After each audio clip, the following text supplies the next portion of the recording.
So we spoke about gin and we spoke about vapor infusion and how there was a myth that that was better for gin because people didn't understand louching, and cloudy gin was actually a sign of getting over a lot of flavor and that you can solve it differently. We also spoke slightly a little bit about boiler infusion. I remember saying that I personally love to put everything, all the ingredients in the boiler because it gives you a bolder style. So let's look at those methods. It's important to dive in, especially since we innovated something new a few years ago that may be very beneficial to you as a craft distiller. So I made a little drawing here, and basically what it shows you is the B for boiler infusion, where we put all the ingredients in the boiler in the alcohol. V for vapor infusion, where we basically hang the ingredients, probably in bags, in the column or under the column, but above the liquid level, vapor infusion. And then we are going to look at taste, and we're going to look at a risk, which is called cooking or overcooking. And the model is very easy. I love boiler infused gin because I personally love very bold and heavy and three high level flavors. So boiler infusion is amazing for taste. And since vapors are much thinner and cannot take a lot of essential oils, esters basically, over into the gin you're producing, I'm not saying it makes a bad flavor if you vapor infuse gin, not at all. It makes very nice gins, but they're lighter in flavor. There's less esters in the end product. There's more esters over here. So easy does it, right? Nobody needs to vapor infuse. We all are going to go boiler infusion from now onwards. Well, there was a big drive and move in this direction until I started talking about this, and then there was a big drive towards boiler infusion. But boiler infusion does come with one challenge, one risk: overcooking. Overcooking. And that's a risk and a negativity. Imagine that you make a soup or that you bake a steak, right? A few minutes is fine for the steak, but if you leave it there for 5 hours, yeah, it's not going to be all that nice, clean, crispy tasting anymore. It's going to be rough and harsh. If you boil your ingredients, you get a lot of flavor, but if you boil them too long, you get off flavor. So the advantage of boiler infusion in gin making is that you get more flavors. The risk, you need to stop a bit earlier because otherwise you're going to create a lot of harsh off flavors that can really ruin your drink.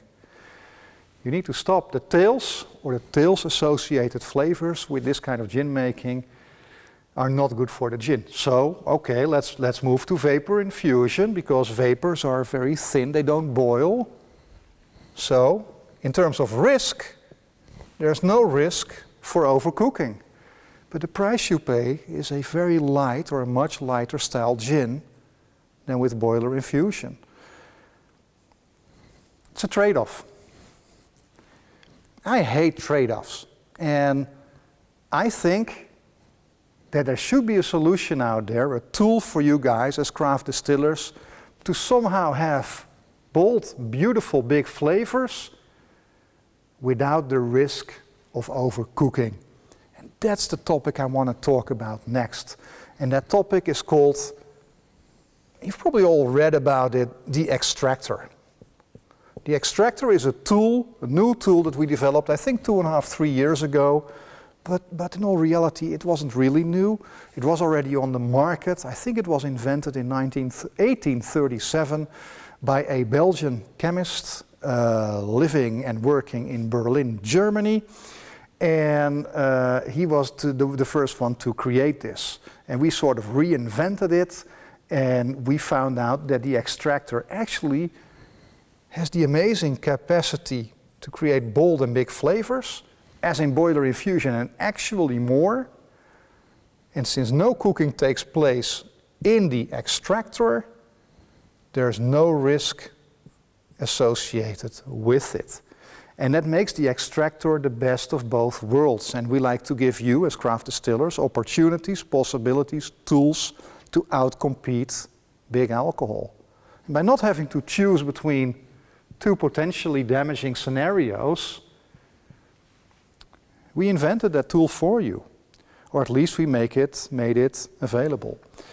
The Belgian professor was called Mr. Soxhlet. So if you want to know more about what a Soxhlet still is, or a Soxhlet extractor is, just Google Soxhlet and you'll see how it works. I'm going to explain it to you in my way and explain to you how it relates to the risks you're running otherwise with boiler infusion, overcooking, or with vapor infusion not getting enough flavor over.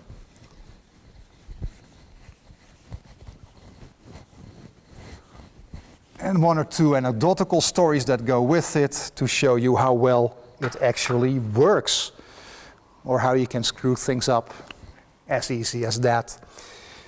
Where to start? Let's say we have a distillation boiler, it's filled with alcohol, vapor infusion. We put the herbs here in the vapor path, boiler infusion, we put them in the liquid for boiler infusion, but now we're going to do extracting, or basically Soxhletting, but on an industrial level, not on a little laboratory glass still.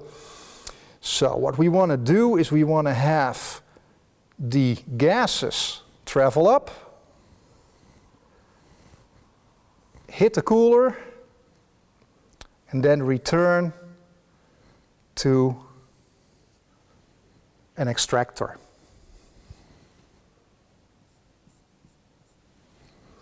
So the gases go like this. This is the cooler. They hit the cooler, they liquefy, and they fall down in the extractor chamber. The extractor chamber has a siphon. So as the extractor chamber fills up with liquids from the distillation process, the siphon also fills up with liquids. And if we have filled up the extractor completely, since there is more water pressure in the extractor than on the siphon, all of a sudden the siphon will start to suck all of the liquids out of the extractor and return them to the boiler. Okay, that's a nice little closed loop system, right? So how do we make gin with this? Or how do we make bitters with this? Or how do we make the most amazing infuses and infused drinks out of this? By filling the extractor with juniper berries, or with strawberries, or with blackberries, or with brambles, or with potato chips, or with any flavor that you basically want to extract. You remember how boiler infusion gives you bold flavor? That's because liquids are more dense than gases. What kind of extraction do we get in here? Liquid extraction, like in the boiler. So we get all the flavor from as if we were boiling infusing. What was the risk with boiler infusion? The risk with boiler infusion was overcooking. But we're overcooking the ingredients here, and we don't have any ingredients here in the extractor, in the Soxhlet on an industrial scale. We have the ingredients in the extractor chamber.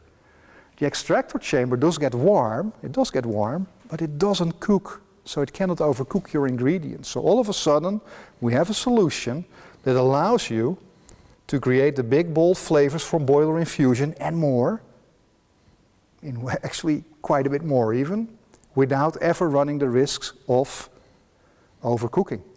And that's a solution I think is perfect for you guys, especially because you can make more gin this way. Is it going to turn cloudy if you dilute it? Heck yeah, because you pulled over the most incredible amount of taste oils. So you dilute with more GNS, and the more you dilute, the more gin you get. It's a very efficient tool.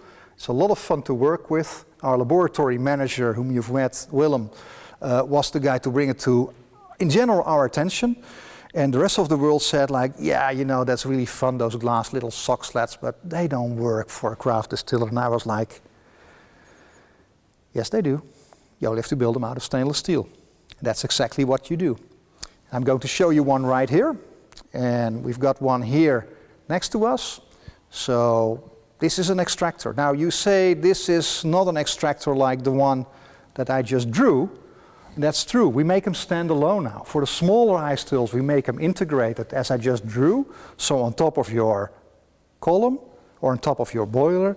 With the bigger ones, 500 liter still, 100 liter extractor, we just have the extractor sit next to your system, so you do not have to actually change out your column. You can just use your standard column, whatever column it is you have, and put the herbs in here, and it will automatically, I can show you, siphon over here.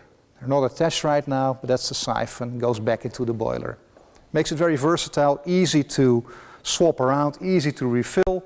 And if you look behind me, you actually see the iStill 2000, and by its side a 500 liter extractor that goes together with an iStill 2000. So you don't have to, like in a traditional sock sled, sort of manipulate a 500 liter big tank on top of your boiler. We just made them roll in place and roll out of the way when you're ready. And it makes things very, very easy to handle. So when we first got this eureka moment, Willem of sharing it and me of understanding that actually we can scale this up above glassware level to 500 liters, 100 liters, 50 liters, whatever. Of course, the challenge became, let's build one, right? And that's the fun about having a factory and building our own stuff. We basically dropped everything. I think it was on Monday, and we said, okay, what we need to do is build the first extractor. We're not going to call it sock sled because nobody can pronounce that. It's an extractor, and that's what it does. Because we were going to get, I think it was on the Friday, customers over from Scotland, and they have a very good strawberry liqueur.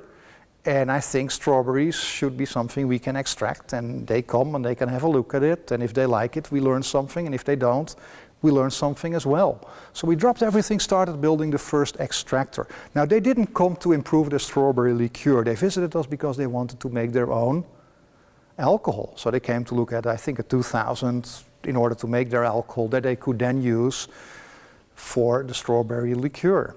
So we're talking for a few hours, husband and wife team from Scotland, lovely people, customers. Not then, but now they are. And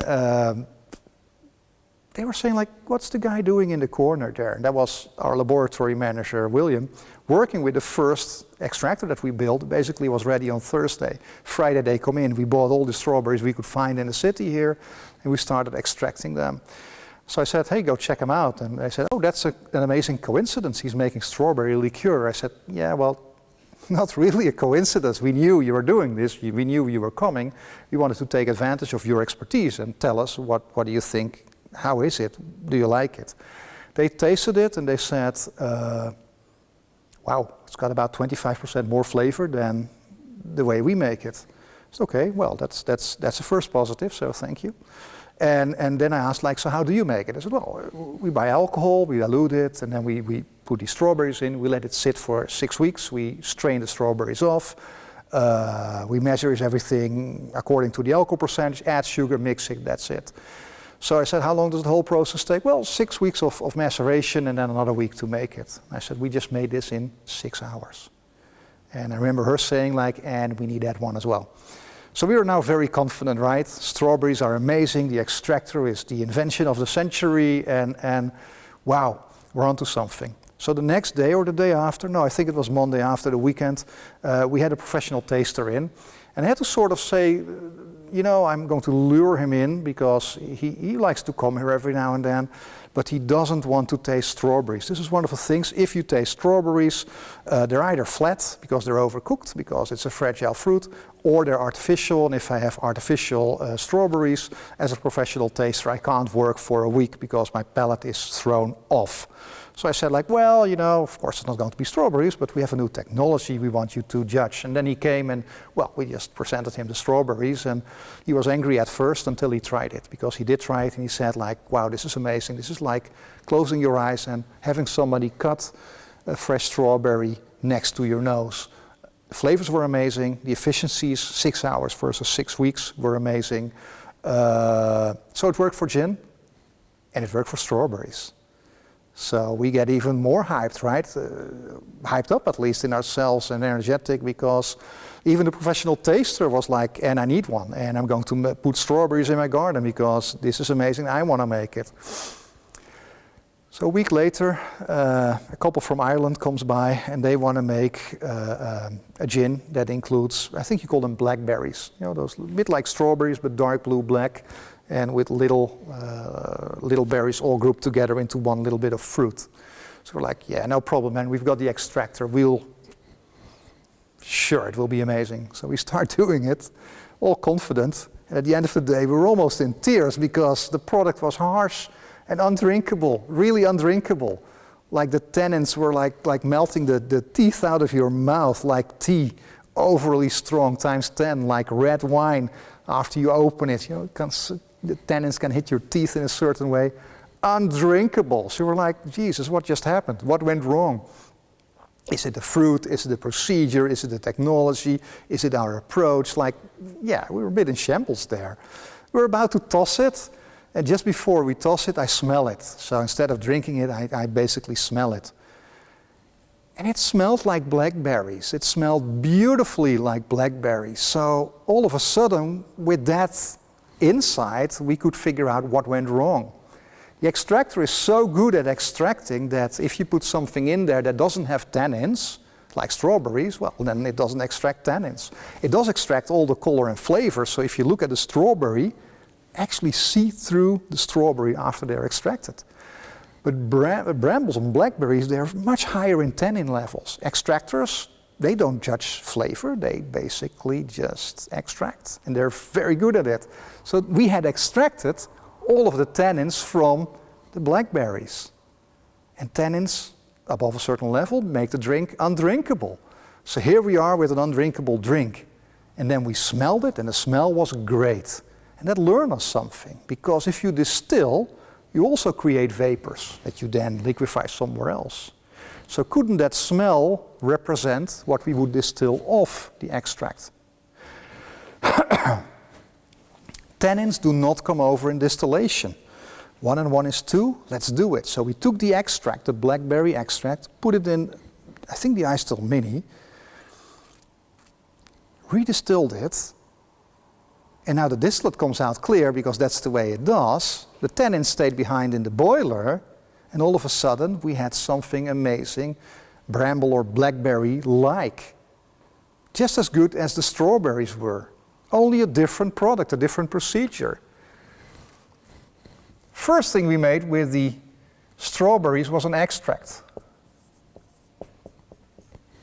The second thing that we did with the blackberries is that we redistilled it because it was too full of tannins.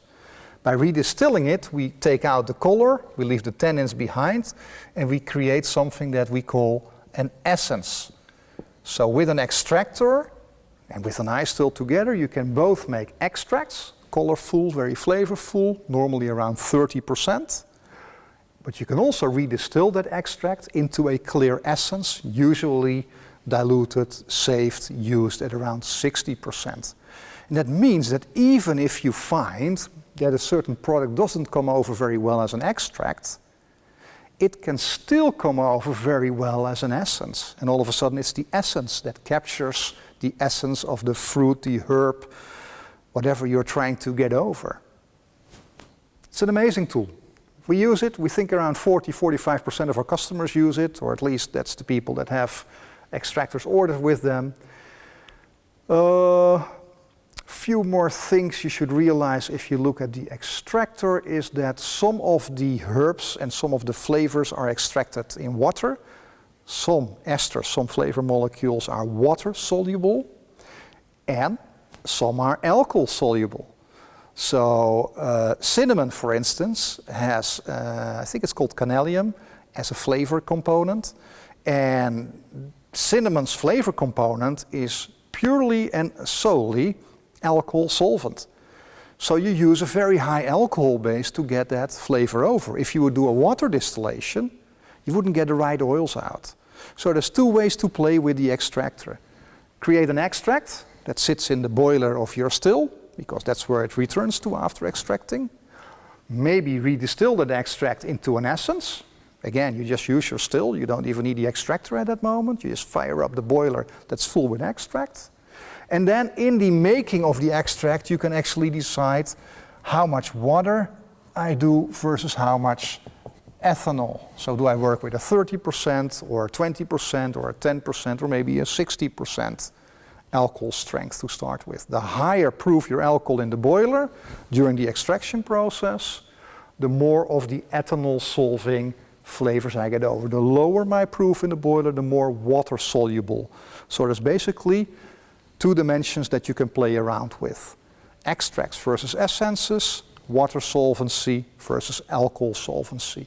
Now the first one you get, you just have to try it. All the tools, the extractor included, are in your mini. So make an extract and make an essence by distilling it, putting the column back on and distilling it and see what the differences are.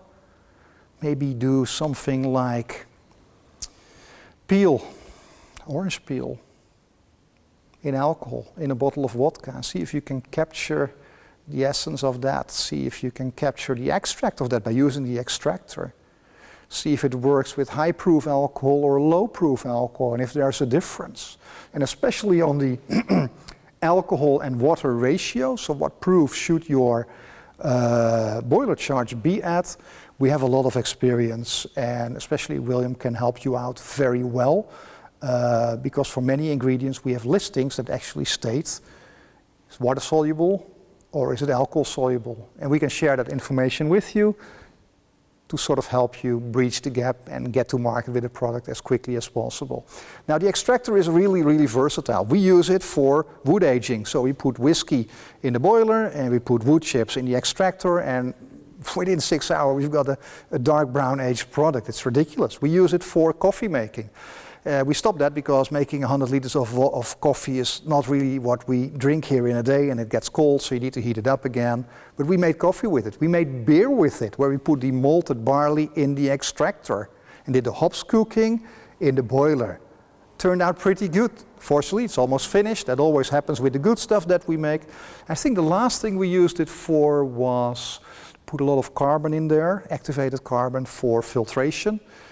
In bags inside the extractor, and we had a vodka that was pretty poor and that needed cleaning up, and we just tried to see if we could use the extractor as a filter, and it performed that job as well. So it's a tool. There's a lot of information on the blog. Please read that. Just extractor, enter, and you get, if you, as a search item, you get a lot of articles on how extracting works and how our extractors work, how they are designed. And if you find it interesting, before ordering one, play with the one that comes with your iStill Mini, because it'll tell you pretty quickly, probably after a day or two, if you enjoy it and if you get the results you're looking after. Anyhow, I felt that we really, really needed to talk to you about extracting because it solves an issue that is apparent in gin making, and then we sort of brought an innovation to market that is used much more widely. And that's all I have to say for extracting at this moment.